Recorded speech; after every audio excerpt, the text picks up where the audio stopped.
The pitcher of ice water struck Adeline Whitlock in the shoulder before she had time to turn around. Cold water burst across her black apron, soaking through the fabric and running in long streaks over the wooden floor of the Verrazano room, while the two blithe heirs erupted in laughter as though humiliating a waitress were simply part of dinner. At the head of the table, their father merely lifted his wineglass and smiled. Adeline was 27 years old. That night marked her 12th shift in a row, and she couldn't afford to lose this job. So she knelt in the pool of freezing water and began picking up the broken shards of glass with her bare hands. The entire room watched in silence. No one stood up.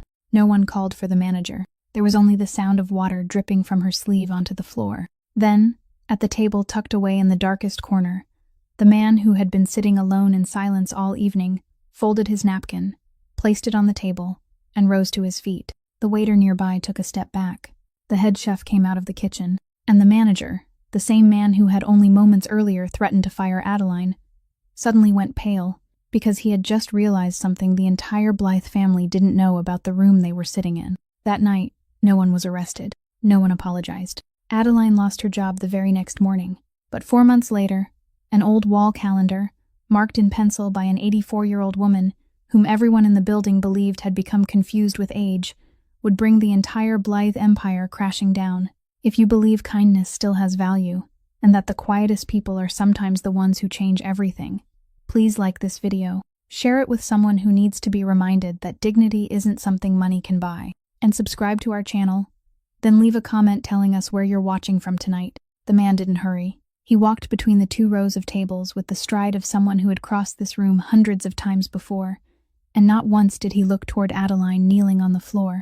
That made her raise her head. She had braced herself for pitying eyes, for someone asking if she was all right, for a hand reaching down to help her to her feet in front of 60 diners, and she feared that almost as much as she feared the cold water beneath her knees. But he walked straight past her, as though she weren't there, and only later did she understand that it was the only way he could keep from turning her into the second act of tonight's spectacle. He stopped in front of table 1. No one at that table seemed to understand what was happening.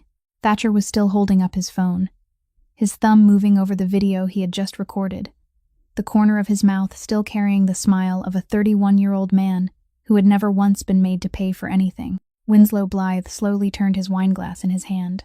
Only Camille sat still, one hand still wrapped around the empty pitcher, her elbow resting on the edge of the table, her eyes lowered toward the empty space between 2 untouched plates. The man reached out and took the pitcher from her. He didn't yank it away. He didn't say a single word to her. And Camille let go at once, so quickly that it looked as though she had spent the last several minutes sitting there waiting for someone to come and take it from her. He set the pitcher down on the table so gently that it made no sound at all. It was that gentleness that sent a chill through the entire room. Then he looked at Thatcher and said 3 words. "Pick it up." Thatcher laughed. It was the reflex of someone who had never heard anyone give him an order in that tone before. And he laughed because he genuinely believed this was some joke from an older guest who had had a little too much to drink. He asked the man who he was. The man didn't answer. Thatcher asked again, louder this time, loud enough for the nearby tables to hear, and added a question about whether the man had any idea whose son he was. The man still didn't answer. He simply stood there with his arms resting at his sides, not moving even half a step closer, looking at Thatcher with the eyes of someone waiting, not threatening. No one in the restaurant said a word. The waiter nearby, who had already taken 1 step back, took another. The head chef stood in the kitchen doorway, a towel still draped over his shoulder, and didn't turn away. And that was when Winslow Blythe finally lifted his head and looked carefully at the man's face. He looked longer than necessary. The smile on his face didn't disappear all at once. It faded little by little, as though something were being drained out of him from the inside. And Adeline would remember that moment for years, because she watched a 63-year-old man, rich enough to buy the entire building, age 10 years in the space of 3 seconds. Winslow set down his wineglass. He reached out and placed a hand on his son's arm. It was a very slight gesture, but Thatcher snapped his head toward his father, and for the first time that night, the smile vanished from his face. He asked his father something in a low voice, barely above a whisper. Winslow didn't answer him.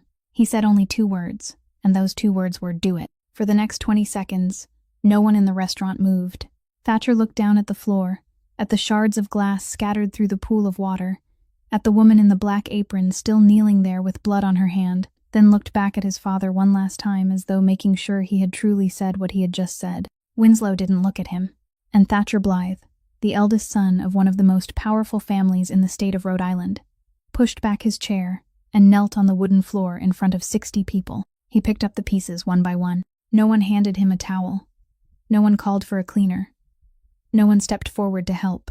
One shard slipped from his fingers and skidded beneath the table, and he had to crawl after it to retrieve it. His phone lay face down on the table, its screen still glowing. Through all of it, the other man didn't say another word and didn't leave his place. He simply watched. Adeline was still kneeling less than 6 feet away, and she realized that her hands had stopped trembling, not because she was no longer afraid, but because for the first time in 12 straight nights, she wasn't the only person in that room who was down on the floor. Curtis Ballard had been standing in the kitchen doorway for nearly 2 minutes without daring to step out. He was 45 years old, had managed the Verrazano room for 6 years, and in those 6 years he had learned the one thing he believed was necessary for survival: always stand with the most expensive table in the room. So when Thatcher Blythe rose from the floor with both hands full of broken glass, Ballard rushed out. He moved quickly, almost running, his mouth already prepared with the apologies he had been composing in his head while standing at the kitchen door. Every one of them meant for the Blythe family, not a single word for the woman still kneeling on the floor. He hadn't made it halfway across the room when someone stopped him. It was an older man with silver hair and a dark coat, a man who had been sitting at the table near the entrance all evening without anyone paying him much attention. He didn't shove Ballard, he simply stepped sideways and blocked his path, then leaned close to Ballard's ear and said 3 words. No one else heard them. No documents were produced, no business card was offered, no name was spoken aloud across the room. But from where she was kneeling, Adeline saw very clearly what happened to Curtis Ballard's face in the 2 seconds that followed. The color drained out of it. His mouth remained slightly open around an unfinished apology, and the words died in his throat. He turned his head and looked at the man standing beside table 1, stared at him for a long moment, and Adeline understood that he was trying to piece together something in his mind that he should have known a long time ago. For 6 years, Ballard had approved work schedules, ordered wine, fired people and hired replacements, and sent monthly reports to a management company he knew only through email. That company belonged to another company, and who owned that other company was something Ballard had never thought to ask. Because the money arrived on time and no one bothered him. Less than 15 minutes earlier, he himself had pulled Adeline into the kitchen and told her that one phone call from the Blythe family would be enough to shut this place down, that she needed to go out and apologize if she wanted to keep her job, that there was nothing else he could do. He had said those words on behalf of a family that didn't own a single square foot of this room, right in front of the man who owned all of it. Ballard stepped back. He didn't say another word for the rest of the evening. The silver-haired man returned to his table and sat down as though nothing had happened. Only then did Gideon Castellane turn back. He walked toward Adeline, and this time he looked at her. He didn't help her to her feet. Instead, he knelt down too, one knee touching the wet floor, and held out his hand. She gave him her left hand without understanding why she did it. A cut ran across her palm, not deep, but deep enough for blood to soak into the cuff of her sleeve. He took a cloth napkin from the nearest table, folded it into quarters, pressed it over the cut, then wrapped it around her hand and tied it just tightly enough. He did it with the movements of someone who had done this many times before. On the back of her hand, just above the wrist, was an old scar, lighter than the skin around it, long since healed. He saw it. He didn't ask about it. He asked her name. She told him, her voice so quiet that she wasn't even sure he had heard. He nodded once. Then she asked him, and the question came out before she could stop it. Why did you stand up? Gideon didn't answer. He looked at her for another moment, and in that instant Adeline thought he was about to say something, that there would be an explanation, a name, a reason. But he only stood, and the question remained there between them, unanswered, like one last shard of glass left beneath the table. The Blythe family left the restaurant 10 minutes later. Winslow went first without looking at anyone. Thatcher followed his father with both hands tucked into the pockets of his coat. Camille was last, and she paused for half a second beside the puddle of water, looked down, then kept walking. Not one of the 3 offered an apology. No police were called. No one was arrested. The bill for table 1 was paid in full, and the tip was left as usual. By 11 o'clock that night, the floor was dry, the tables had been cleared, and the Verrazano room looked exactly as it had the night before. Adeline walked to the bus stop with a cloth napkin wrapped around her hand and her uniform still damp, and there was only one thought in her mind then, something practical and very small, that she had managed to keep her job. She was wrong. But that night, standing at the bus stop close to midnight, she didn't know it yet. The black car left Federal Hill at 11:15, and Enzo Belandi didn't say a word for the first 4 blocks. He sat in the back seat beside Gideon, both hands resting on his knees, staring straight through the windshield, and Angelo Pike behind the wheel was wise enough not to turn on the radio. At the 5th intersection, Enzo finally turned toward him. He asked Gideon if he knew what he had just done. Gideon said he did. Enzo said he didn't, then began to count. 5 months, 143 nights, sitting at that corner table, eating the same meal, drinking 1 glass of wine, paying like an ordinary customer inside his own restaurant so no one in the city would know he was there. 5 months waiting for Winslow Blythe to reach his 3rd drink and start speaking louder than he should to whoever happened to be sitting with him. 5 months piecing together the names of the men who came to dinner with him, the men who signed papers for him, the men who received something from him. Enzo said all of that had just been thrown down the drain in less than 3 minutes because a waitress had gotten water poured over her. Gideon looked out the window and said he had called her by the wrong name. Enzo asked what that had to do with anything. Gideon said her name was Adeline Whitlock, and Enzo went silent for several seconds before saying that made it even worse, because now Gideon knew her name. The car turned onto the main road. Enzo continued, his voice lower now but sharper, saying Winslow Blythe had seen his face. By morning, every door they had spent 5 months slipping through would slam shut at once. If Gideon wanted to get Constance out of that place, he had just sealed off the only path they had left. Gideon said that path had been sealed since June. Enzo told him not to start with June again. Gideon said he was going to start with June again, because Enzo seemed to have forgotten how it ended. In June, Gideon had his lawyers read every line of the lifetime care agreement he himself had signed for his mother 2 years earlier, and it took them 4 days to tell him something very simple. If he removed Constance from Harrow Glen before she died, the entire trust that had been paid into it would belong to Blythe Harrow Care Group. Not a cent would be refunded. There would be no grounds to contest it, because he had signed. Enzo said money wasn't the problem for him. Gideon said exactly. Money wasn't the problem. Clause 11 was the problem. The clause stating that if he terminated the agreement, the facility had the right to report the transfer as a unilateral decision by the family, and with the medical record of a 68-year-old woman in Constance's condition, the 3 best facilities in the state would see that report and refuse to take her. Gideon said he couldn't buy his mother a bed with cash the way he could buy a car. They had to be willing to accept her. Enzo went quiet. Then he asked the question he had always avoided asking, whether that was why Harlan Voss had called. Gideon said 3 days after his attorney sent the first letter to Blythe Harrow, the Rhode Island Attorney General called his private number at 7 in the morning. No threat. Not a single word that could have been recorded and used against him. He simply asked after Gideon's mother's health, said he was glad to hear she was being cared for somewhere good, then remarked that, at her age, stability mattered more than anything else, that changing environments could be very dangerous for elderly people. Then he wished Gideon a good day, and hung up. Enzo asked whether Gideon knew how much the Blythes had put into Voss's last 3 campaigns. Gideon said he knew the figure down to the exact dollar, and that was why he had spent 5 months sitting at that corner table, instead of doing things his own way. The car stopped at a red light. Enzo turned fully toward him. He said he had been beside Gideon for 19 years, that he had never interrupted one of Gideon's decisions halfway through, but tonight he had to say it. 5 months, he said. You threw it away over a girl carrying a cleaning cloth. Gideon didn't answer right away. The light turned green, and the car traveled nearly another block in silence.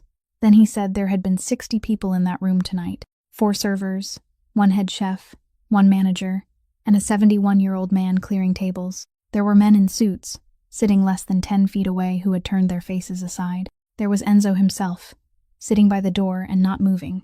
And there was Gideon Castellane, sitting in the corner for 4 hours, watching those 3 people torment his own employees, and doing nothing because he was waiting for a name, a conversation, 1 piece of information. She was the only person in that room who had done anything, he said.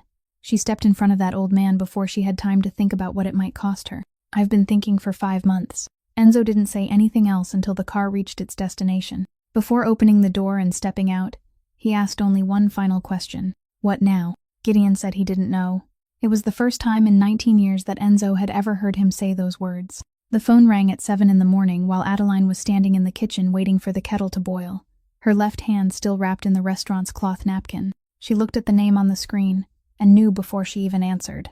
Curtis Ballard spoke very quickly, his voice flat and measured as though he were reading from something already written, and he used exactly 2 words: staff reduction. He said business had been poor this quarter. He said management had ordered cuts to the night shift.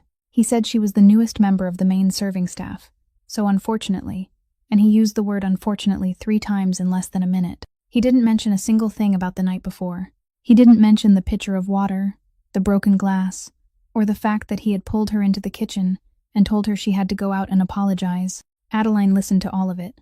She asked whether she would still receive her final 2 weeks of pay, and Ballard said yes, it would be deposited on Friday, then hung up before she could say thank you or anything else. She stood still for a moment with the phone in her hand. The kettle began to whistle. She turned off the stove. Then she heard a door open in the living room, and the elderly neighbor from their floor gathering up her knitting things, and Adeline had enough time to arrange her face before stepping out. The old woman had watched Toby during Adeline's night shifts for the past 10 months without taking any money, accepting only a few meals in return, and the occasional favor when Adeline fixed her radio. She said the boy had slept well, had been awake since 6, and had finished his entire bowl of cereal. She asked what had happened to Adeline's hand. Adeline said she had broken a glass at work. The old woman nodded and didn't ask anything else, then returned to her room at the end of the hallway. Toby sat at the kitchen table, 8 years old, his legs swinging without touching the floor, bent over a sheet of paper with an open box of colored pencils beside him. He heard her come in and looked up, then reached for her sleeve and tugged twice, the way he always did when there was something he wanted to show her. Adeline sat down in the chair beside him. He turned the paper around and pointed to the center. He had drawn a kitchen. There was a table, a window with sunlight drawn in slanting yellow lines, and 3 people sitting around the table. In the lower right corner, an orange cat was curled into a ball. Adeline looked at the picture for a long moment, then asked what the cat's name was. Toby picked up a pencil, wrote 4 letters beneath the cat in the large, slanted handwriting of a child, then pushed the page toward her. She read it and laughed, and the sound surprised her because she hadn't thought she would still be able to laugh that morning. Toby watched her laugh, then went back to coloring the window. He communicated through drawings. He drew every day, one sheet after another, and Adeline understood almost all of them. The therapist had told her to keep asking questions normally and never ask the same question twice, to simply let him answer in his own way. And she had done exactly that for 14 months. 14 months earlier, there had been a fire. Adeline's sister and brother-in-law hadn't survived the night. Toby had been sleeping at a friend's house at the time. Adeline taped the drawing onto the refrigerator door beside the others, and by now the door was almost completely covered, the pictures overlapping at the upper corners. She poured herself some cereal because it was the quickest thing available, and while she ate, she went over the numbers in her head. Numbers she had repeated so many times that she no longer needed paper or a pencil. Rent was due on the 1st, 11 days away. There were $420 in the account, and her final 2 weeks of pay would arrive on Friday. After that, there was nothing. She had once taught music at a high school 3 blocks away, had taught there for 4 years, until the previous spring when the district voted to eliminate the entire arts program to balance the budget. They sent her a thank you letter with a printed signature at the bottom. Her sister's cello had been sold in November to a music shop in Pawtucket, and the buyer had paid $100 less than her asking price because of a scratch on the back. She had signed the paperwork and walked out of that store without looking behind her. At 7:45, she helped Toby into his coat, and the 2 of them walked 3 blocks to school. He stayed on her left, one hand holding the strap of his backpack, occasionally hopping over cracks in the sidewalk. At the school gate, he turned around, lifted one hand in a quick wave, then ran inside. Adeline stood there watching until he disappeared behind the doors. Then she walked home, and on the way back she thought about how she needed to start sending out applications that very day. She thought about the 3 restaurants on Broadway, with help wanted signs in their windows. She thought that she had experience, old letters of recommendation, that maybe she could find another night shift, so she could still be home with the boy during the day. She told herself this would work out. That was the last morning Adeline Whitlock still believed that everything was as simple as having lost a job. Thatcher Blythe posted the video close to 2 in the morning, less than 3 hours after leaving the restaurant. He cut it down to 19 seconds, keeping only the part where the pitcher tipped forward and the woman in the black apron had her back turned. And he added a short caption with a smiling face emoji. He didn't post what happened afterward. He cut out the part where he himself knelt on the floor picking up broken glass. And he believed that was the smartest decision he had ever made. By 7 in the morning, while Adeline was listening to Curtis Ballard read out the words staff reduction over the phone, The video had already been viewed more than 60,000 times. By noon, it had passed 200,000. By 8 that evening, it had reached 400,000. Comments poured in faster than anyone could read them. People asked who the girl was, which restaurant it was, what city it had happened in. People wrote that they had spent 10 years waiting tables and had been treated exactly the same way. A woman in Ohio wrote that she had worked as a server for 22 years to raise 3 children, and not once had anyone ever stood up for her. Thousands of people liked that comment. Then, at around 9 that night, someone paused the video on the 4th frame and zoomed in on the left corner, where an older man sat at the head of the table with a glass of wine in his hand. On his tie was a small embroidered symbol, 2 letters intertwined inside a circle. The person posted a screenshot with a single question, asking whether anyone recognized the logo. Within 40 minutes, someone did. It was the logo of Blythe Harrow Care Group, a corporation that operated 11 nursing facilities across Rhode Island and Massachusetts. And the man in the frame was Winslow Blythe, the chief executive officer. From that moment on, the nature of everything changed. People were no longer angry, only because a waitress had been drenched with water. They began telling their own stories. One man wrote that his mother lived in one of the company's facilities, and that 3 evenings in a row, when he came to visit, he couldn't find a single nurse on the floor. Another person wrote that her father had died there and the family hadn't been called until more than 2 hours later. Those comments were scattered among tens of thousands of others. No one collected them. No one counted them. But they were there. Adeline posted nothing. She watched until nearly 11 that night, sitting at the kitchen table with her laptop open. And for one brief moment, she almost believed this might lead somewhere on its own. She thought about writing one line, just one, saying that the woman in the video was her. She typed it, then deleted it. Then she closed the laptop and went to bed because she still had to take Toby to school the next morning. By the following morning, the video was gone. Not all at once. Thatcher removed the original from his page close to 2 in the morning, 12 hours after receiving a call from the family attorney. But by then, hundreds of copies had already been reposted, and those were the ones that had to be dealt with. They were dealt with professionally and quickly. Copyright complaints were filed in bulk on the argument that the original recording belonged to the person who had filmed it. At the same time, privacy complaints were submitted on behalf of diners who appeared in the footage without giving consent. The platforms took the videos down first and reviewed the complaints later, as they always did. Accounts that reposted the clip repeatedly were suspended, and people who shared it under their real names, with identifiable addresses and workplaces, received letters. The letters came through the mail on law firm stationery, polite from beginning to end, laying out the legal provisions that might apply and the possible consequences, followed by an offer stating that if the recipient removed the content within 48 hours, the matter would be considered closed. None of those people had the money to hire an attorney to answer a letter like that. Every one of them took the post down. By the evening of the second day, Adeline opened her laptop and typed the restaurant's name into the search bar. Nothing. She typed a few words describing what had happened. Nothing. She searched for the comments she had read the night before. The one from the woman in Ohio. The one from the man whose mother lived on the floor with no nurse. They had been posted under videos that no longer existed. So now they no longer existed either. She sat in front of that blank screen for a long time. She didn't cry. What chilled her wasn't having water poured over her in front of 60 people. It wasn't losing her job. It was something much simpler. Something she had never been forced to face before. 400,000 people had watched it happen. 400,000 people knew. And in less than 2 days, someone had paid to make everything those 400,000 people had seen become something that had never happened. She closed the laptop and sat in the dark kitchen. And for the first time since that night, she understood that she wasn't fighting 3 people sitting at a dinner table. He came on the afternoon of the 3rd day, around 4 o'clock, just after Adeline had walked home from the second restaurant on Broadway and received exactly the same answer she had gotten from the first, that they would call her back. There was a knock at the door, 3 times, evenly spaced. She looked through the peephole and needed several seconds to recognize the man standing outside, because she had never seen Walter Ostrowski wearing anything other than the restaurant's gray uniform. He stood there in an old wool coat, a knit cap in his hand, and apologized the moment she opened the door, apologizing for showing up at her home without asking. He said he had asked the head chef for her address, and the chef had to go back through the employee records on the computer before he could find it. He said he had thought about calling first, but he didn't have her number, and he wasn't very good with messages anyway. Adeline invited him inside. He declined, then changed his mind and came in, sitting on the edge of a kitchen chair with the knit cap resting on his knees. She poured him a glass of water because there was no coffee left in the apartment. He asked whether her hand was better. She said it was, then held out her palm to show him the small bandage that had replaced the cloth napkin. He nodded.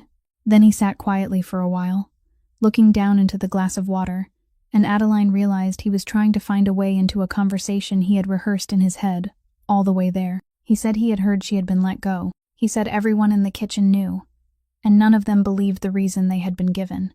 Then he said he had something he wanted to give her. He reached into the inside pocket of his coat and took out a flip phone, the kind with a black plastic shell worn smooth along the edges, the sort of phone Adeline had thought no one used anymore. He placed it on the kitchen table and pushed it toward her. She didn't understand. He said that night he had been standing in the kitchen doorway. He said he had been there from the moment Table 1 sent its food back for the second time, and he had stayed there, and when the pitcher was lifted, his phone was already open. He recorded everything from beginning to end. He recorded the water pouring down. He recorded her kneeling to pick up the broken glass. He even recorded the moment he himself tried to step forward, and she moved in front of him. Adeline opened the phone. The screen was small, the image blurry and shaking, the sound mixed with the noise from the kitchen, but it was clear enough to see. Then he said something that made her look up sharply. He said there was another recording. After the Blythes sat back down and everyone returned to their places, Curtis Ballard had pulled her into the kitchen, and Walter was still holding the phone, and he hadn't turned it off. He had recorded the entire scene in the kitchen. He had recorded Ballard saying that one phone call from the Blythe family would be enough to shut the place down. He had recorded Ballard telling her she had to go back out and apologize if she wanted to keep her job. He had even recorded the moment she lowered her eyes and said nothing. Adeline sat down in the chair across from him. She remembered exactly where she had been standing in the kitchen that night. And she remembered there had been people washing dishes, the exhaust fan running overhead, and she had believed that whatever happened in that kitchen was something no one outside it would ever know. She asked him why he hadn't posted it. Walter was quiet for a long time before answering. He said he was 71 years old. He said he didn't have an account on those sites. His daughter had made one for him years ago, but he couldn't remember the password. He said he didn't know how to put a video on the internet. Then he said something Adeline would remember for a very long time. He said he only knew that one day, somebody was going to need it. She asked whether he knew the other video had been taken down everywhere. He said he had heard the younger people in the kitchen talking about it. He said he didn't understand how anyone could erase something that 400,000 people had already seen. But he also said it didn't surprise him, because he had been working for 53 years and had watched a great many things disappear. He said he didn't use that phone to call anyone. He only used it to take pictures of his grandchildren. He said he had never shown the recording to anyone, had never connected the phone to a computer, and had turned it off and kept it in a drawer for the past 3 days. Then he stood, pulled the knit cap onto his head, and said he didn't know what she would do with it, or whether there was anything she could do at all. He said he only thought it belonged to her, not to him. At the door, he stopped and turned back. He said that night she had stepped in front of him while her hand was bleeding. He said the whole restaurant had seen it, and everyone had stayed silent, including him. He said he had spent 3 days telling himself he wouldn't stay silent a second time. Then he left. Adeline closed the door and leaned her back against it with the flip phone in her hand, and the only sound in the apartment was the refrigerator running. She opened the phone again. The recording from the kitchen was 4 minutes and 11 seconds long. He came the next morning, and Adeline realized immediately that he had waited until after she had taken Toby to school before ringing the bell. She opened the door and found Gideon Castellane standing in the third-floor hallway of an apartment building he had almost certainly never set foot in before. Alone, without the silver-haired man beside him, his hands empty. He asked if she could give him 10 minutes. She stood in the narrow opening for several seconds before pulling the door wider. He stepped inside, and he didn't look around the apartment. He didn't look at the refrigerator door covered in drawings. He didn't look at the chair with the broken leg propped up by a book. He looked only at her. She didn't invite him to sit, and he didn't sit. He said he knew about Curtis Ballard's phone call. He said the reason Ballard had given wasn't true, and she said she knew. Then he began saying the things he had come there to say. He said there were 3 restaurants in the city that would hire her the very next day if she wanted, and she could choose any shift she liked, including an afternoon shift so she could be home at night. He said he had an attorney who had reviewed her situation and believed that terminating her employment 3 days after what happened could give her grounds for a lawsuit, and he had already paid the consultation fee, so she wouldn't have to worry about that. He said with one phone call, every door she had knocked on that week would open. He said all of it in the same even voice, placing no emphasis anywhere, like a man reading through a list rather than offering favors. Adeline listened to everything. Then, before answering, she asked him a question. She asked whether he knew who had cleaned the floor that night. He said he didn't. She told him it had been a 71-year-old man, and that the man had stayed 40 minutes past closing to scrub away every trace of the water, and no one had paid him a single extra dollar for those 40 minutes. She said he had worked there for 7 years. She said that if Gideon wanted to make a phone call, maybe that was the call he should make. Gideon didn't answer. Then Adeline said the rest, slowly, without raising her voice, because she had been thinking about these words from the moment she saw him through the peephole. She said she was grateful for what he had done that night. She said she wasn't going to pretend that his standing up had meant nothing to her, because it had, and she would remember it for a long time. But she said she wouldn't accept any of the 3 things he had just offered. He asked why. She said because she knew what men like him were. Not in a bad way, she said, but in a precise way. Men like him didn't give, they lent, and later, they decided what the interest would be. She said she had lived her whole life without owing anyone anything larger than a meal. And now she was raising an 8-year-old child, and the only thing she could give that boy was the knowledge that she owed no one. She said if she accepted a job from his hand, then one day he would need something from her, and she wouldn't have the right to refuse. She said she would rather walk the length of Broadway another 20 times. The kitchen remained silent for a long while. Gideon Castellane was 34 years old and had occupied the position he held for 11 years. And in those 11 years, many people had feared him. A few had hated him, and no one had ever stood 5 feet away from him and told him to his face that his kindness was a loan. He wasn't angry.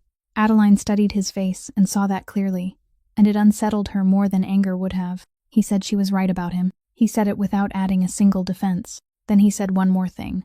There were some things he lent, and some things he didn't, and the problem was that from the outside no one could tell the difference, so she was right to be careful. He reached into the inside pocket of his coat and took out a small restaurant menu card. The kind slipped into a menu booklet to list the day's specials.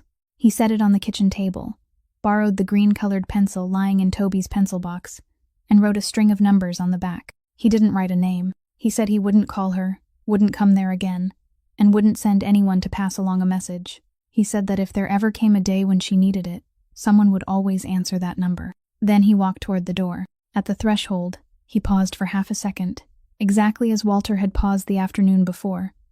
But he didn't turn around and didn't say anything else. Adeline stood in the kitchen looking at the card on the table, a string of numbers written in the green-colored pencil of an 8-year-old child. She picked it up, intending to throw it into the trash, and her hand had already reached the opening of the bin. Then she slipped it into the bottom drawer beneath a stack of bills and closed the drawer.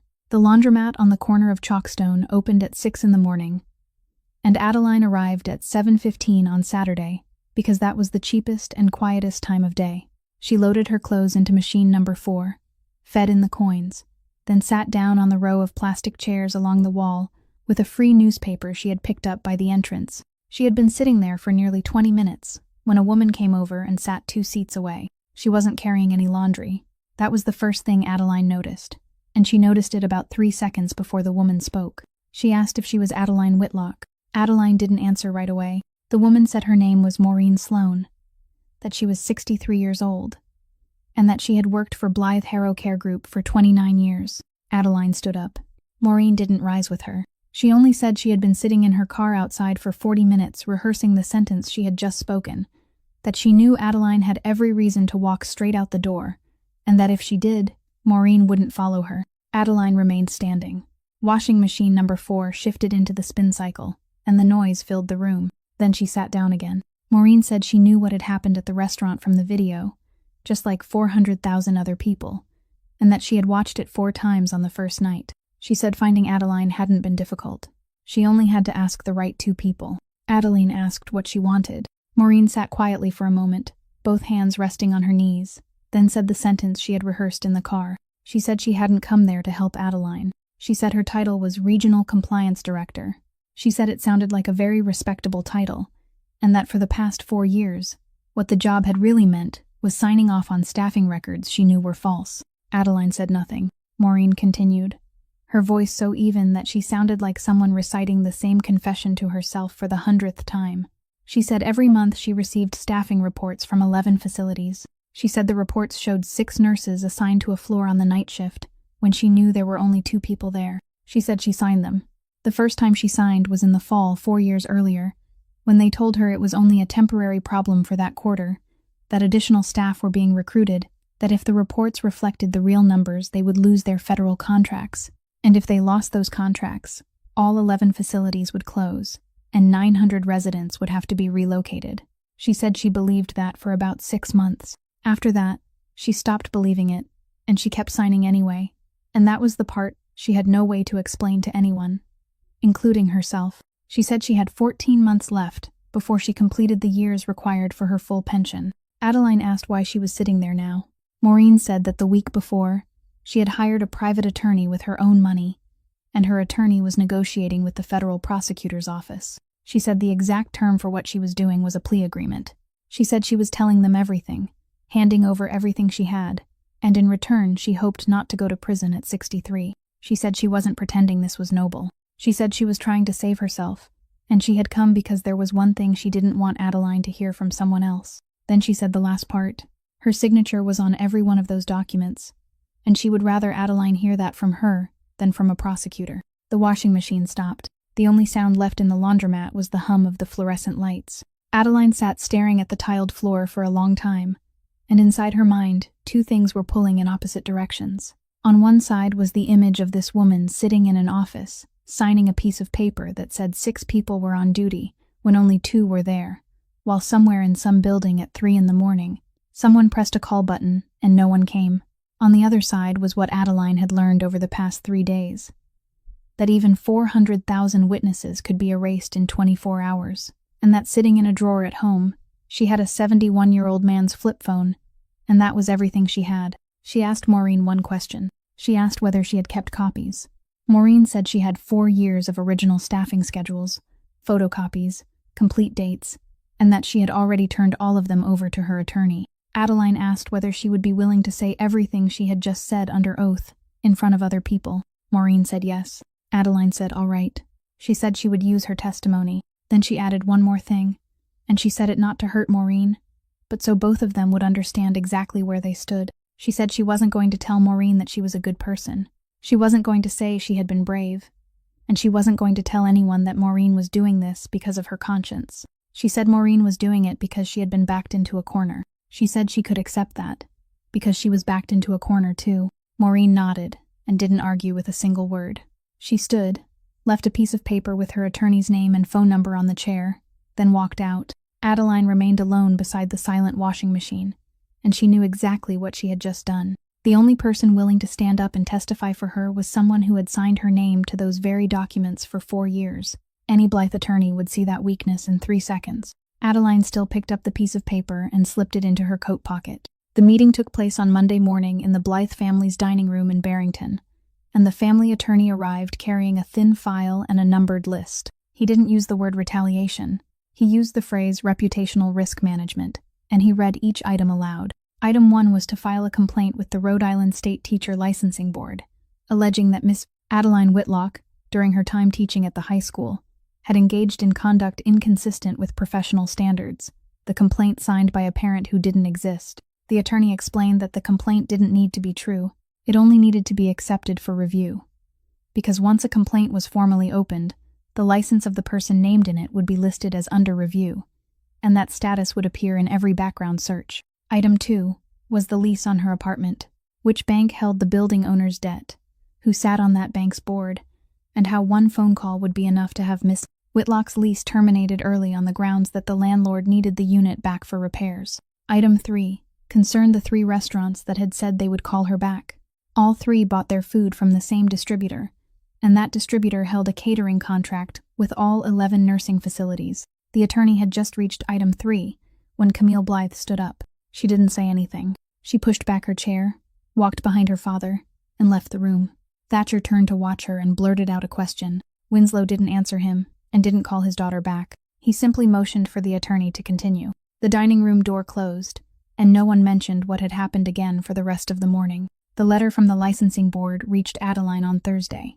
It was 3 pages long, written in the kind of administrative language that accused no one of anything specific, merely informing her that a complaint had been received and that her file was under review, and that she had the right to submit a written response within 30 days. It didn't identify the complainant.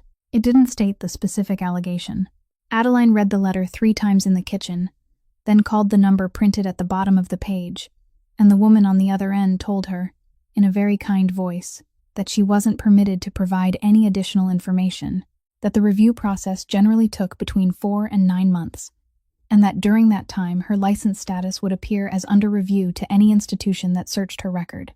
Adeline asked whether she was still allowed to teach while the review was pending. The woman said technically there was nothing prohibiting it, then went quiet for a moment, before adding that, in practical terms, no school would hire her.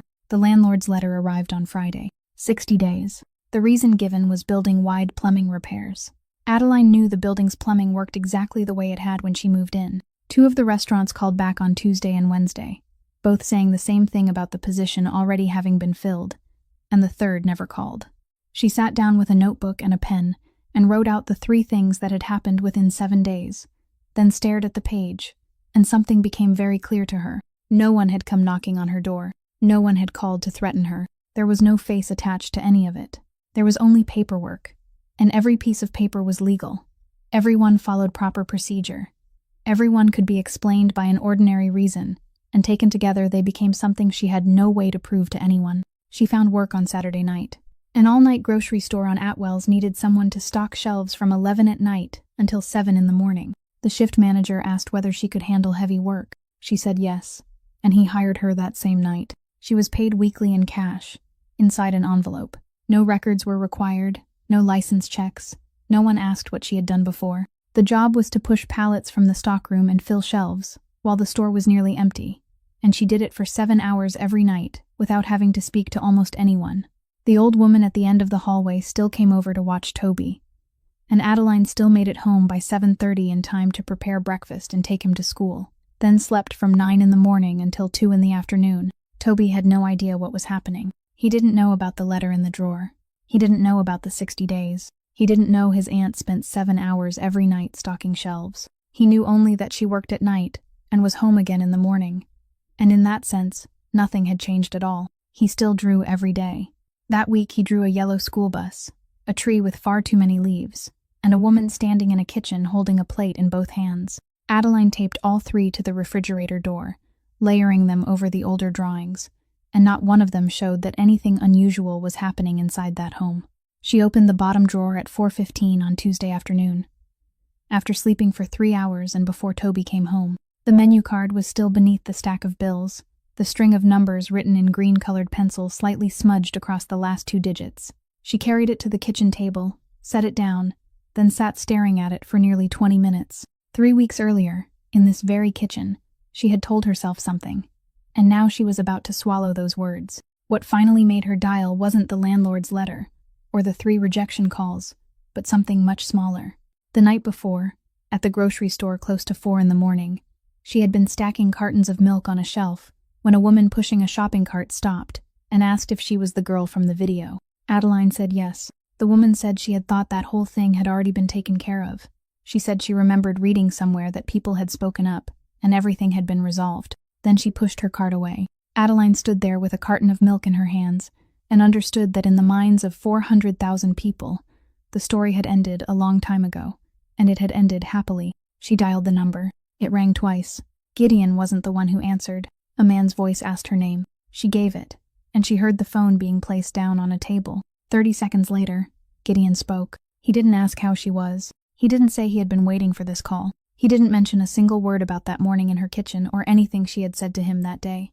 He only said her name once, as though confirming that he was listening. Adeline had prepared 3 sentences, and she said all 3 of them, quickly, without stopping between them. She said she had a 4-minute recording from the restaurant kitchen that night, filmed by the man who cleared the tables, including Curtis Ballard saying everything he had said. She said she had a woman named Maureen Sloan, who had worked for Blythe Harrow for 29 years, had signed off on falsified staffing records for 4 years, was currently negotiating a plea agreement with federal prosecutors, and was willing to testify. Then she said the 3rd thing, and this was the hardest one. She said that beyond those 2 things, she had nothing. She said she had no money, no lawyer, no professional license, no home after another 60 days, and she was spending 7 hours every night pushing pallets of merchandise. She said she wasn't calling to ask him to help her. She was calling because she had reached the end of her own road, and she needed to know whether the two things she had were worth anything. Gideon was quiet long enough for her to hear the clock ticking in the kitchen. Then he asked her exactly one question. He asked whether she wanted them to pay, or whether she wanted it to stop. Adeline had thought she would need time to think before answering that. She didn't. She said she wanted it to stop. Gideon said all right. Then he said that if she wanted it to stop, she would have to see it, because no one could end something they only knew through other people's stories. He said his mother's name was Constance Castellane, that she was 68 years old, and lived at Harrow Glen, on the 3rd floor, in room 302. He said that under state regulations, every resident had the right to maintain a list of designated visitors, that the list was determined by the resident's legal guardian, and that the facility couldn't refuse a name on that list unless there was a court order. He said he was his mother's legal guardian. He said he would add Adeline's name to the list that afternoon, and beginning the next morning, she could enter Harrow Glen at any hour, stay as long as she wanted, move through the resident areas, and not a single employee in that building would have the right to ask what she was doing there. Adeline understood immediately what he had just given her. She was the face from the video that the entire corporation had spent money to erase. If she applied to volunteer, her application would be blocked within 5 minutes. This was the only door still open, and it was open because the company didn't control it. She understood the second thing too, and that was what made her tighten her grip around the menu card in her hand. She had stood in her own kitchen and told this man that men like him didn't give, they lent, and later decided what the interest would be. Now she was accepting something from him. She told him she remembered what she had said that day. Gideon said he remembered too. Then he added one more thing. This time, he said, you're not taking it for yourself, and he left the sentence there without explaining anything more. Adeline asked what his mother liked. On the other end of the line, there was a silence longer than any of the ones before it. Then he said she liked music. They met the following afternoon at a coffee shop on Wickenden Street, and Enzo Belandi was sitting at the table with them from the very beginning, something Adeline hadn't expected. Gideon placed a thin stack of papers in the middle of the table and pushed it toward her. He said it was something he had prepared back in June and never used. Adeline opened it. The first page was a list of all 11 Blythe Harrow facilities with their addresses. The second page named the industrial laundry company that serviced all 11 locations, a single company under one bundled contract meant to reduce costs. The third page listed the medical waste disposal company. The fourth contained the names of 4 unions whose members worked inside those buildings, including maintenance and kitchen staff. The final page listed 3 operating licenses due for renewal that quarter, and the names of the people sitting on the licensing boards. Gideon said 48 hours. He said he needed exactly 48 hours, and those 11 facilities would have no clean bed linens, no one coming to collect medical waste, no one to repair a boiler, and 3 of the 11 would lose their operating licenses within a month. He said the stock would fall, the banks would tighten their grip, and Winslow Blythe would lose everything within 90 days, without anyone ever being able to trace why. He said he could have done it since the summer. Adeline turned back to the first page and read the 11 addresses again. Then she asked him one question.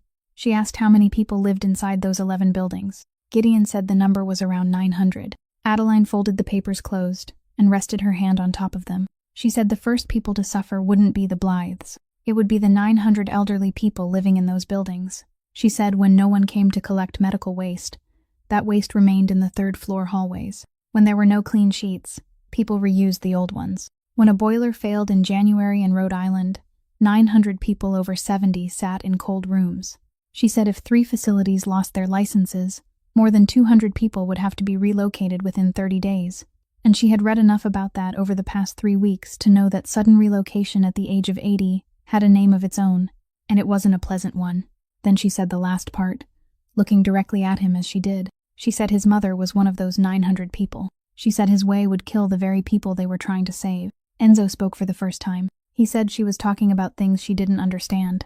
He said he had been doing this for 19 years and knew how to apply pressure without letting the consequences fall on innocent people, that there were ways to touch only the money and not the buildings. Adeline asked him what those ways were. Enzo began talking about constricting cash flow at the corporate level, and he spoke for about 40 seconds before slowing down himself, because all 3 people sitting at that table knew Blythe Harrow's money flowed into those 11 buildings before it ever flowed back out. He didn't finish the sentence.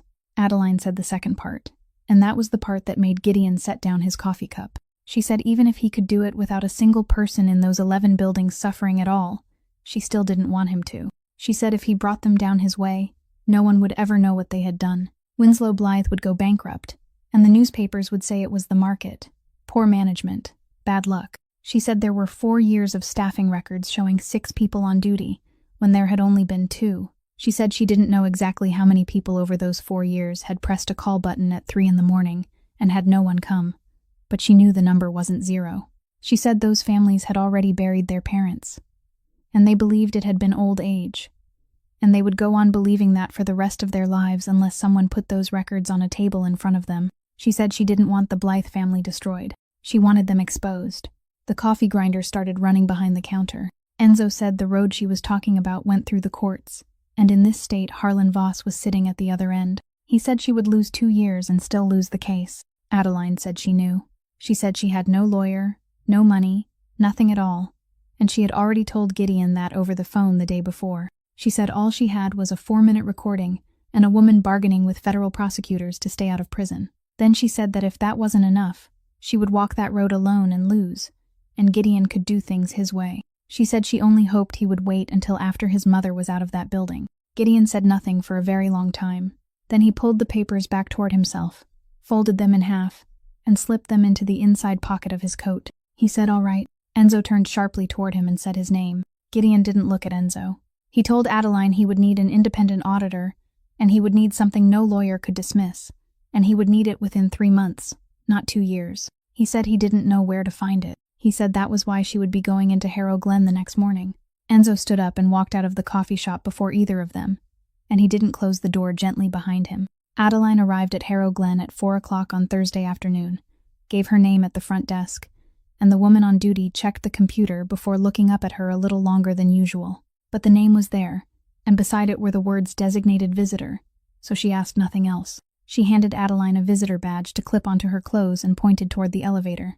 The 3rd floor sat at the end of a cream-colored hallway, with handrails running along both walls, and the air smelled of disinfectant, mixed with something sweeter meant to cover another smell underneath. Room 302 was near the far end. Constance Castellane sat in an armchair beside the window, 68 years old, her hair neatly combed, both hands folded in her lap. Adeline knocked, stepped inside, and said her name. Constance looked at her for a moment, then her face brightened, and she called her by another name. She called her Marguerite. She said, "Marguerite, you're here. Come sit down. I've been waiting for you since this morning." Adeline didn't correct her. She sat in the chair opposite and said, "Yes, I'm here." For the next 2 hours, Constance told her about a seaside trip in 1978, telling the story 3 times, each version with slightly different details. Adeline listened all 3 times. At 5:30, someone brought in a dinner tray, set it on the table, and left in less than 20 seconds. Adeline watched her go and realized the woman hadn't said a word, not because she was rude, but because she was moving very quickly, and behind her in the hallway was a cart stacked with more trays. Adeline helped Constance eat. She finished half a bowl of soup, and then didn't want any more. At 6 o'clock, Adeline stepped into the hallway to find somewhere to get water, and that was the first time she noticed the staffing board hanging beside the nurse's station on the 3rd floor. It listed 6 names for the evening shift. She stood there and counted the people who were actually present on that floor over the next 30 minutes. There were 2, a young woman of about 25 and a man around 40, both moving quickly, neither of them stopping long enough in any room to finish a conversation. At 7 that evening, a call bell began to sound. It was a soft electronic beep, repeating at steady intervals, not loud, accompanied by a small light glowing above the door to room 309. Adeline could hear it from inside Constance's room. She looked at her watch because she didn't know what she would ever do with that information. She simply looked. At 7:22, the bell stopped. She stepped into the hallway then, and saw the young woman coming out of room 309, apologizing to someone inside in the voice of a person who had already apologized that way many times that evening. 19 minutes. Throughout the evening, an elderly man in room 307 kept calling his son's name. He didn't call loudly or in panic. He simply called it over and over through the open doorway, sometimes a few minutes apart, sometimes half an hour. No one went in. Around 9 o'clock, the calls grew less frequent and then stopped altogether, and Adeline didn't know whether someone had finally come or whether the man had fallen asleep, and she realized she didn't want to know the answer. At 9:30, she walked down the hallway looking for hot water to make tea for Constance, and as she passed room 314, she heard someone speaking inside. The door was slightly open. A very small elderly woman sat on the bed facing the wall beside her, speaking to that wall in a normal, clear voice, as though someone were sitting across from her. Adeline stopped. The 40-year-old man walked past carrying a stack of towels and saw her standing there. He glanced into the room and told her, without cruelty, almost reassuringly, not to worry about it. That was Mrs. Falkenrath in 314. She was confused. She did that every day. Then he kept walking. Adeline remained there for a few more seconds. The old woman continued talking. Adeline caught a few scattered words, what sounded like numbers, then moved on because the water had boiled. She left Harrow Glen at 11 o'clock that night and walked to the bus stop so she could make it to her shift at the grocery store. On the way, she tried to organize everything she had seen, and she realized something that chilled her more than anything else that had happened that evening. She had nothing. She could say the board listed 6 people, and she counted only 2, but she hadn't taken a photograph. And even if she had, it would still only be a photograph of a board, and they would say the others were downstairs in storage, on a meal break, or working on another floor. She could say a call bell rang for 19 minutes, and they would ask what proof she had. And the answer would be that she had looked at her own wristwatch. She could tell them about an old man calling his son's name for 4 hours, and any lawyer would ask whether she was a doctor, whether she knew what the man needed, whether she was certain no one had entered his room while she was sitting somewhere else. She had spent 7 hours inside that building and had seen everything, and she hadn't carried out a single piece of paper. The bus arrived. She climbed aboard, sat in the back, and through all 7 hours of pushing pallets that night, she could think of nothing except the soft, steady beep of that call bell, lasting 19 minutes. Adeline returned on Saturday afternoon, and after sitting with Constance for an hour, she told her she was going into the hallway for a little while. She went straight to room 314. The door was still slightly open, just as it had been before. She knocked twice, and the old woman turned her head. She was very small, with short white hair, and her eyes looked at Adeline with complete awareness, not the distant gaze of someone whose mind was somewhere else. Adeline introduced herself and said she was visiting Mrs. Castellane in room 302. The old woman said she knew Mrs. Castellane, then said her own name was Ruthie Falkenrath, that she was 84 years old, and that she had lived in this room for 3 years and 3 months. Adeline asked if she minded if she sat for a while. Ruthie pointed to the chair beside the bed. She began to talk, and within the first 10 minutes Adeline understood immediately why people said she was confused. Ruthie wandered. She began a sentence about breakfast, then drifted into the year her husband died, then returned to breakfast, then mentioned a nurse named Denise, who had left a long time ago. Her sentences were long and winding, with pauses in the middle that sometimes lasted a very long time. Adeline realized that if she were an employee who had to get through 18 rooms in 40 minutes, she too might listen for 30 seconds, nod, and walk away. But she wasn't an employee, and she had nowhere else she needed to be, so she stayed. She let Ruthie finish every sentence, even the ones that took 2 minutes to arrive at where they were going. And after about 40 minutes, something happened. Ruthie's stories began fitting together. The detail about the nurse named Denise turned out to explain why Tuesday night's shift was different from Wednesday night's shift. The story about breakfast turned out to be her way of saying that beginning in the spring of the previous year, the trays started arriving 20 minutes later, except on the days when someone from corporate came to inspect the facility. She wasn't confused. She simply spoke in an order no one had ever been willing to sit long enough to understand. Adeline asked how she remembered things from the previous spring. Ruthie was quiet for a moment. Then she raised one hand and pointed toward the wall beside the bed. A calendar hung there. It was the large paper kind, with a landscape photograph across the top half and a square for every day beneath it. The kind pharmacies gave away for free near the end of the year. Adeline had seen it before without paying attention. She stood and walked closer. Every square for the current month was filled with pencil writing. The letters were very small, the lines trembling, but they were readable. The 11th, night shift, pressed call button at 9:40. No one came. Managed on my own. The 12th, night shift, pressed call button at 11:15. Someone came at 11:38. Brown-haired girl. The 13th, night shift, 2 people. One stayed at the far end of the hallway all night. The 14th, room 309, pressed call button at 8. I counted 22 minutes. Ruthie said there were more underneath. Adeline looked down. On top of the bedside cabinet, beneath a stack of tissues, was a pile of old calendars. She lifted them. There were 12, then another 12, then 9 more. Each one covered a single month. She turned through them one by one, and there wasn't a single empty square. 3 years and 3 months. Not one day missing. Not even the days Ruthie had been sick. Not Christmas Day. Not even the day when she had written in the corner that her hand was shaking too much, and her writing looked terrible. Adeline sat on the edge of the bed with the stack of calendars in her lap, and couldn't speak for a long time. She asked why. Ruthie answered with one sentence, and she said it plainly, without any tragedy in her voice, as though it were the most obvious thing in the world. She said, "No one believes what I say, so I write it down." Then she continued, and this time Adeline understood her immediately, without needing to wait. Ruthie said 3 years earlier she had told her daughter there weren't enough people working there at night, and her daughter had asked the staff, and the staff had shown her a schedule with 6 names on it. Ruthie said her daughter looked at that schedule, then looked at her, and Ruthie knew immediately what kind of look it was. She said she began writing everything down the very next day. She said she knew no one would believe an 80-year-old woman telling stories, but she thought writing stayed still on paper and didn't change, and if one day someone was willing to look, it would still be there. She said she had waited 3 years and 3 months, and Adeline was the first person who had asked. Adeline asked whether anyone had ever known about the calendars. Ruthie said of course they had. They hung on the wall. Everyone who came into the room could see them. She said people looked at them. Once, a nurse had even complimented her handwriting. No one read them. Adeline picked up the calendar from the previous month and held it beneath the light.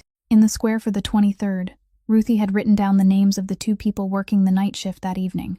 Adeline remembered that beneath the nurse's station, there was a staffing board, listing 6 names for every shift, and that those schedules weren't destroyed, but kept as payroll records, and that somewhere in the city there was a woman named Maureen Sloan, who had signed off on 4 years of those documents, and whose private attorney now held copies of them. Adeline sat very still. Resting in her lap were 3 years and 3 months of pencil notes, written by a woman the entire building had decided was no longer mentally clear, and they were the most detailed, consistent, and reliable records anyone inside Harrow Glen had ever kept. She asked Ruthie one final question, whether she would allow Adeline to take the calendars away to make photocopies, and whether she understood what that might lead to. Ruthie said she was 84 years old. She said she wasn't afraid of where anything might lead anymore. She said the only thing she was afraid of was those papers being thrown away after she died. The auditor's name was Miss Delacroix. She worked independently out of a 2-room office in Warwick, and Gideon hired her not through his own office, but through a Boston law firm with no connection whatsoever to Rhode Island. She had only one condition. She worked with data, not people. She didn't want to know who was paying her, and if her conclusions were unfavorable to whoever was paying, she would write them exactly that way. Adeline brought her 33 calendars, reproduced in color, while the originals remained exactly where they had been on the wall of room 314, according to Miss Delacroix's instructions, because she said the originals had to remain untouched until someone with legal authority came to collect them. Maureen Sloan provided 4 years of approved staffing records through her private attorney, along with a 19-page sworn statement. Miss Delacroix needed 6 weeks. She began with the simplest thing possible, placing the 2 stacks of paper beside each other and comparing them one day at a time. On April 11th of the previous year, Ruthie had written, "Pressed call button at 9:40. No one came." The staffing record for that same date, 3rd floor night shift, showed 6 nurses signing in, complete signatures, complete arrival and departure times. On June 27th, Ruthie had written, 2 people, one at the far end of the hallway all night. The staffing sheet said 6. On November 9th, Ruthie had written, "No one came from 10 at night until 6 in the morning." The staffing sheet said 6. Miss Delacroix did that for 1,200 days. But by the 2nd week, she told Adeline that 2 sources weren't enough, because the defense would make a very simple argument. One source was the personal notes of an 84-year-old resident, whose medical file described cognitive decline, and the other came from a woman negotiating to stay out of prison. Miss Delacroix said she needed a 3rd source, something not written by a person. She found it in the 4th week. Every Blythe Harrow building used an electronic keycard system on secured area doors, medication storage rooms, stairwells, and employee break rooms. The system recorded every card swipe, including the card number and the exact time down to the second, and automatically stored that information on the equipment provider's servers, a company in Connecticut with no relationship to the corporation beyond an annual maintenance contract. No one had altered that data, because no one had ever thought there would be a reason to alter it. It was data from a lock. Miss Delacroix obtained the records through a federal court subpoena, and when she placed them beside the other two stacks, everything closed into place. On the night of November 9th, the third-floor night shift staffing sheet contained 6 signatures. The card access log for that same night showed exactly 2 active cards in the third-floor area between 10 at night and 6 in the morning. Ruthie had written 3 independent sources, none aware of the others, matched across 3 years and 3 months. Miss Delacroix submitted a report 214 pages long. 2 conclusions appeared on page 4. The first was that during the period examined, there were 41 resident deaths in which the recorded cause did not align with the care data from the previous 24 hours. And in all 41 cases, the record stated that the residents had been checked at required intervals by staff members whom the card access logs showed were not even inside the building. The second conclusion appeared somewhere Adeline had never thought to look. Miss Delacroix traced the money saved by paying wages to people who had not actually been present, and she found $2,300,000 transferred out of the residents' trust fund, the fund families paid into to guarantee lifetime care expenses, and moved into an account belonging to the parent company under the category of additional management expenses. Adeline reached that section and remembered Clause 11, the one Gideon had described to Enzo in the car, and she understood that the trap keeping his mother inside that building wasn't merely a harsh contractual clause. It was a pump. But once the evidence was complete, the next question was where to take it. And that was when Enzo repeated what he had said in the coffee shop. He said she would lose 2 years, and still lose, because every door in the state led back to Harlan Voss's office. That was true. A complaint filed with the State Department of Health would be sent to the Inspection Division. The Inspection Division would request legal guidance from the Attorney General's office, and there it would remain. Adeline had already seen that coming, and she had prepared herself for it. It was Miss Delacroix who pointed out the opening none of them had seen. She said she didn't care about the politics of the state. She said her concern was that the $2,300,000 came attached to something else. All 11 Blythe Harrow facilities received payments through federal health care programs. Every falsified staffing record had been used as supporting documentation for a bill submitted to the federal government, and billing the federal government for services that had never been provided wasn't a Rhode Island matter. It fell under the jurisdiction of federal prosecutors. Voss had no authority there. Voss knew no one there. 3 campaigns financed by the Blythe family hadn't bought them a single square foot of influence there. Adeline sat in silence for a long time after hearing that. For 4 months, Harlan Voss's protection had been the wall that made her believe she would lose. It turned out that the wall itself had forced the entire case upward, into the one place the Blythes couldn't reach. They had locked every door on the lower floor themselves, and the only door left open was the one their money couldn't unlock. The federal subpoena was served at Blythe Harrow headquarters on Tuesday afternoon, and by Wednesday night Thatcher Blythe was waiting in the parking lot of the grocery store on Atwell Street. Adeline finished her shift at 11 o'clock that night and stepped out through the employee entrance on the side of the building, and she saw him the moment she came outside. He was leaning against an expensive car parked across the path toward the bus stop, both hands in his pockets, and she had no idea how long he had been standing there. The parking lot was almost empty, with only a few cars belonging to the night shift, and a row of shopping carts nested together in the dark corner at the back. Adeline stopped about 16 feet away from him. She didn't turn around. She had been thinking about something like this since the day the letter from the licensing board arrived, and the only thing she managed to think in that moment was that she was grateful Toby was asleep at home. Thatcher didn't shout. That was what frightened her most. He spoke very softly, his voice even, almost friendly. The kind of voice people used when explaining something obvious to someone who simply hadn't understood yet. He said he wasn't there to threaten her. He said he was there to help her understand a few things clearly, because he thought perhaps no one had explained the whole situation to her. Then he began to list them. He said the complaint with the licensing board wasn't going anywhere. It would simply sit there, and for the next 8 months, every school that searched her record would see the words under review.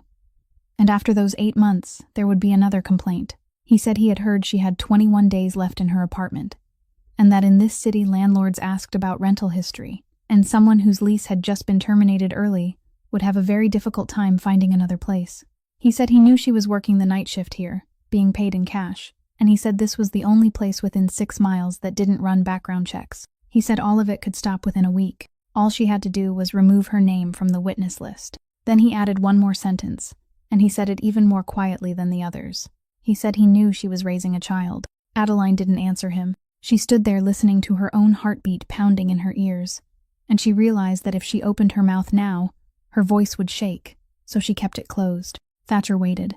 Then he told her she should think carefully, and pushed himself away from the side of the car to step toward her. There was a faint metallic sound from behind the row of shopping carts. A man stepped out of the darkness. He was around 40, wearing a black coat, moving very slowly, and he didn't look at Adeline even once.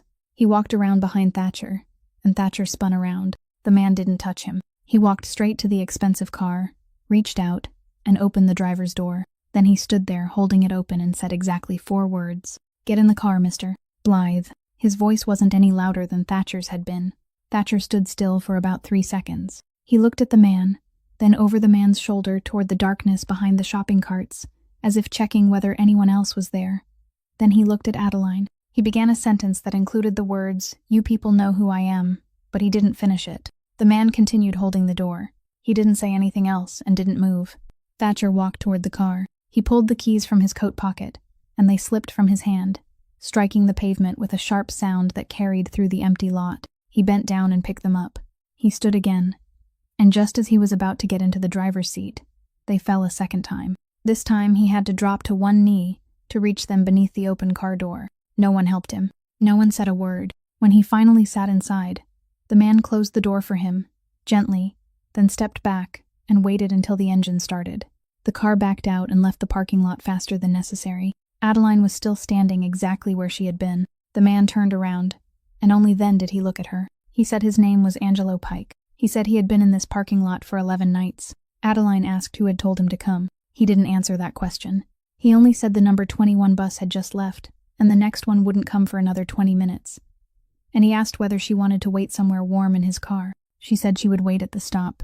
He nodded and walked with her toward the bus shelter, staying about 5 steps behind, then stood at the opposite end of the shelter and didn't say another word until the bus arrived. Adeline reached home close to midnight. The old woman from the end of the hallway was dozing in a chair with the radio playing softly. In the bedroom, Toby was asleep with one arm stretched outside the blanket and several unfinished drawings scattered across the floor beside his bed.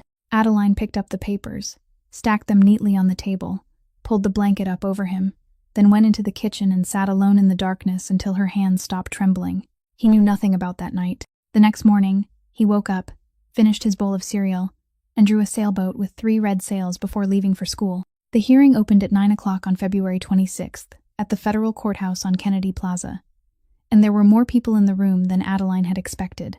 In the back rows sat more than 30 people whose relatives had once lived in one of those 11 facilities. They had received notices from the prosecutor's office and had arrived early that morning. The Blythe family sat in the front row on the left with 4 attorneys. Winslow wore a gray suit, his hands resting on the table, and not once did he look toward the families seated behind him. Maureen Sloan was called first. She stood, walked forward, and for 40 minutes, she told the same story she had told in the laundromat, except this time, she told it under oath, and every word was recorded. She said the first time she signed was in the fall 4 years earlier. She said she knew 6 was false, and 2 was true. She said she signed another 147 times after that. She didn't cry, and didn't apologize to anyone in the room, and when the prosecutor asked why she had continued signing after she knew, she said because she had 14 months left before qualifying for her full pension. And she said those words aloud in a room where 30 families were sitting behind her. Then it was the defense attorney's turn. He didn't ask her a single question about the staffing sheets. He asked when she had hired her own attorney. He asked whether she was currently negotiating a plea agreement with the very prosecutor's office sitting across the room. He asked what the terms of that agreement were. He asked whether it was true that she would avoid prison if her testimony was judged to be valuable. Maureen answered yes to all 4 questions. He asked his final question, in a very soft voice, saying that every sentence she spoke in this room today therefore had a price, and that price was her own freedom. Wasn't that correct? She said yes. The attorney sat down. A murmur moved through the room. Adeline sat in the 3rd row, and she could see exactly what had just happened. 4 years of staffing records had just been given a label, and that label was the word of a person buying her own freedom. She looked toward the Blythes and saw one of the 4 attorneys lean over and whisper something into Winslow's ear, and for the first time that morning, Winslow Blythe sat up straight. Then they called her name. Adeline walked forward carrying a stack of papers in her hands. She gave her name, her age, and the capacity in which she was appearing, that she was the designated visitor for Mrs. Constance Castellane, room 302. 3rd floor, Harrow Glen, that her name had been lawfully entered on the visitor list by the resident's legal guardian, and that over the previous 4 months, she had been inside the building a total of 47 times, most of them in the evening. The prosecutor asked whether she had brought any documents with her. She said yes. She said these were copies of 33 wall calendars belonging to Mrs. Ruthie Falkenrath, 84 years old, room 314, and that the originals were still hanging on the wall of that room and had been sealed in place by investigators. She said Mrs. Falkenrath couldn't be present that day because of her health. The defense attorney stood immediately and objected, and he used the words medical record, saying that resident Falkenrath had documented cognitive decline in the facility's medical records. The judge turned to the prosecutor. The prosecutor said the government wasn't offering the documents as Mrs. Falkenrath's testimony. He said they were offering them as physical evidence, and that their value didn't depend on who had written them, but on the fact that they had been cross-checked against 2 other sources of data in the audit report already submitted to the court. The judge allowed it. Then the prosecutor turned back to Adeline and told her to go ahead and read. Adeline opened the stack of papers. She had prepared a speech. She had written it 3 times over 3 nights at the grocery store, and in that speech there was a line about 400,000 people seeing something happen and then watching it disappear, and another line about dignity not being something money could buy. She left that page inside her coat pocket.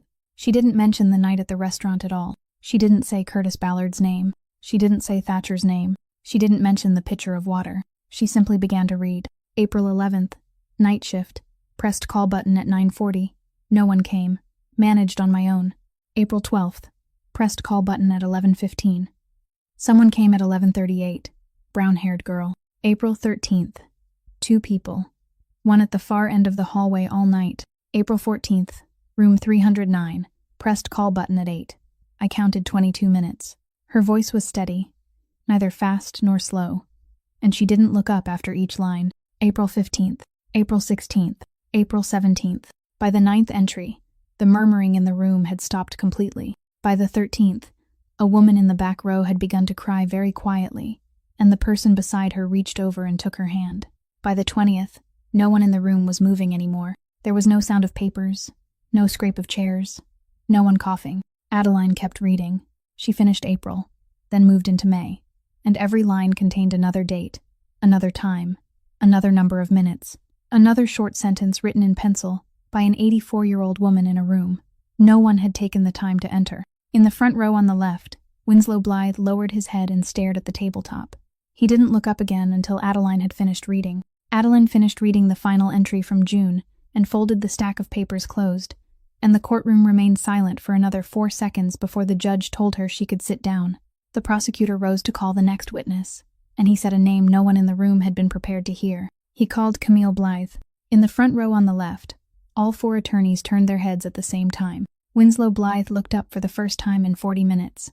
Camille stood from the second row, directly behind her father, and Adeline realized she had been sitting there since the beginning of the morning without anyone noticing, not at the table with her family, not beside the lawyers. The Blythe's lead attorney shot to his feet and told the judge that the defense had not been notified of this witness. The prosecutor said the witness had contacted his office on the 11th of that month, had signed a sworn statement on the 14th, and that the defense had received the supplemental witness list electronically on the afternoon of the 15th. Then he added one more thing. The witness had no agreement with the prosecutor's office, had requested no immunity, and was asking for nothing. The judge asked Camille whether that was correct. She said it was. She walked forward, 29 years old, stated her name, and when the prosecutor asked her relationship to the defendant, she said, "He is my father." The first question was why she was there. Camille was quiet for a moment before beginning, and she began somewhere no one in the room expected. She said that when she was 22, she had spent 6 weeks receiving treatment at the Blythe Harrow facility in Cranston, on the second-floor rehabilitation unit. She said the reason she had been admitted was a private family matter, and that she was willing to disclose it if the court required, and the judge said it wasn't necessary. She said she was the only person in her family who had ever spent a night inside one of their own buildings. Then she talked about 3 in the morning. She said during the day the place was very good. She said during the day there were people walking the halls, voices everywhere, people coming in to check on residents, and whenever someone from corporate came down, everything ran smoothly. She said she believed that during the first week. Then she said that during the second week, she began waking at 3 in the morning and lying there listening. She said she heard the call bells. She said she heard them ring for a very long time. She said there were nights when she counted, and she gave the number of minutes she had counted, and those numbers fell within the same range as the numbers Adeline had just read, from the calendars of an 84-year-old woman Camille Blythe had never met. The prosecutor asked what she had done with what she knew. Camille said she had told her father. He asked when. She said immediately after she was discharged, 7 years earlier. He asked how her father had responded. Camille said he told her that everything seemed worse at night than it really was. He asked what she did after that. Camille was silent for a long time, then said she did nothing. She said she had stayed silent for 7 years. She said she had lived on money from those buildings for 7 years while knowing exactly what happened inside them at 3 in the morning. The defense attorney stood and asked only one question on cross-examination. He asked what she expected to receive in return. Camille said nothing. He asked whether she understood that this testimony would cost her inheritance, her place on the executive board, and might expose her to investigation herself. She said she understood. He sat down without asking anything else. Then the prosecutor asked his final question, and he asked about the night at the restaurant, because the 4-minute recording from the kitchen had been entered into evidence the week before. Camille said she had been drinking since 3 that afternoon. She said that when the waitress refused to pour her another drink, her father had said something to her. The prosecutor asked what he had said. Camille looked down at her hands and said, "He told me that no one here is allowed to say no to our family." She said she remembered thinking about 3 in the morning in Cranston. She said she didn't know why she picked up the pitcher. She said she had done the worst thing she had ever done in her life in front of 60 people, and that if she hadn't done it that night, she would probably still be sitting silently 7 years from now. She didn't turn toward Adeline. She didn't offer an apology in court. When the hearing recessed, Camille stepped into the hallway, where Adeline was standing beside a window, and the two women stood about 6 feet apart for 30 seconds without speaking. Then Camille said she hadn't come there to ask for forgiveness. She said she knew there was nothing to ask for. Adeline looked at her for a long time, thinking about the blood on her hand against the wooden floor, thinking about the past 4 months, thinking about the 60 days in the landlord's letter. She said she didn't forgive her. She said she might never forgive her. Then she added one more thing. What Camille had just done in that courtroom wasn't for Adeline. It was for the people sitting in the back rows, and she should go out there and speak to them. Camille nodded once, then walked toward the families in the back. The 41 names were released in the court record late that afternoon, and by 7 that evening they were on the front page of every newspaper in the state. Not 41 numbers, but 41 names, each one accompanied by a date of death and the name of the facility. Phones in law offices across the city began ringing that night and didn't stop for 3 days. A man in Warwick called an attorney at 9 in the evening and said he had believed for 2 years that his mother had died peacefully in her sleep from old age, and he had just seen her name on line 19. By midnight, 26 families had contacted the same law firm. By the next morning, the number was more than 80. At 9 o'clock, trading in Blythe Harrow Care Group shares was suspended at the request of regulators, and by the time trading stopped, the price had already fallen by more than half from the previous day's closing level. Before 11, 3 banks with outstanding loans to the corporation froze every remaining line of credit. The liability insurer sent notice that the terms of coverage were under review. 48 hours after the hearing, the board of directors called an emergency meeting and voted to remove Winslow Blythe as chief executive officer. 11 votes in favor, none opposed, and he wasn't present for the meeting. That same day, the federal court ordered all 11 facilities placed under temporary management supervised by a court-appointed administrator, with a mandatory condition that none of the facilities could close and no residents could be transferred anywhere during the period of supervision. Adeline read that line 3 times. It was the one thing she had asked for from the beginning in the coffee shop on Wickenden Street, and now it was written into an order of a federal court. Rhode Island Attorney General Harlan Voss held a press conference on Friday afternoon and announced that he was withdrawing from his campaign for a 4th term for personal reasons. He answered 2 questions, then left the podium. Winslow Blythe sent Adeline an offer the following week through a new attorney, not one of the 4 who had represented him before. The meeting took place in a conference room rented by the hour, and Winslow was sitting there alone when she walked in. He looked much older than the man who had raised his wineglass and smiled in the restaurant 4 months earlier. He didn't waste time. He said $400,000, transferred immediately, with no condition, except a short statement saying that the incident at the restaurant had been a personal misunderstanding between the parties, and that she didn't believe it was connected to the corporation's operations. He said he knew she would soon have to leave her apartment. He said he knew she was working nights. He said with that money she could buy a place to live, go back to school, take care of the boy.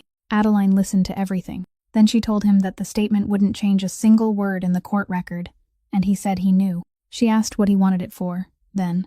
He said because there would be another hearing in 3 weeks, and he needed one person from the other side not to be standing there anymore. Adeline stood up. She said, "You can't buy my silence, Mr. Blythe. You're only discovering that it was never for sale." Then she walked out, and she didn't slam the door, and in the hallway, she leaned against the wall for a long moment before continuing on. The thing that remained came to her 3 days later, and it didn't come from the Blythe family. Among the corporate records prosecutors had submitted to the court was a list of the company's subsidiaries, and on page 9, there was the name of a property management company that handled rental buildings. Beneath that name was a list of 14 properties. The 6th building on the list was the address where her sister had lived. Adeline called Gideon at 11 that night, and he arrived 40 minutes later. She asked if he had known. He didn't lie for even a second. He said yes. He said the morning after the night at the restaurant, Enzo had someone run a background check on her, something they did with anyone who came close to him, and the report came back with the fire, and the ownership records for that building showed the name of a Blythe subsidiary. He said the official fire department report listed the cause as an electrical failure. He said an internal maintenance report the auditor later found showed that the building's central fire alarm system had been disconnected from the control panel 11 months before the night of the fire, and the reason written in the maintenance record was awaiting repair budget. He said he had known that since October. Adeline didn't shout. She sat down in the kitchen chair and spoke very softly, and that was worse than if she had screamed. She said, "You let me fight for strangers for 4 months. You could have told me I was fighting for my sister." Gideon said he knew. Then he said the rest, and he didn't say it as a defense. He said if he had told her in October, she would have gone after them alone and they would have buried her. He said back then she had nothing. No recording, no Maureen, no 33 calendars. A woman who had just lost her job taking a personal grievance against a corporation would have given the other side exactly what they needed to erase everything she said. He said he needed her to be right, not merely angry. Adeline sat in silence for a very long time. Then she said maybe he was right, and maybe if she had known in October, she would have ruined everything. She said she wasn't arguing with that. Then she said the part she couldn't accept. He had sat across from her for 4 months, in coffee shops, in cars, on the phone, and every time he looked at her he knew, while letting her remain the only one who didn't. She said, "You decided for me. In that way, you're just like them." Gideon didn't answer the last sentence. Adeline stood, picked up her coat, and said she needed to go get Toby from the old woman's apartment at the end of the hallway. She walked out without looking back at him, and for the next 3 weeks she didn't call him once. Music therapy took place every Tuesday afternoon in a room on the ground floor of the community center, and Toby had been going there for 14 straight months, without speaking a single word.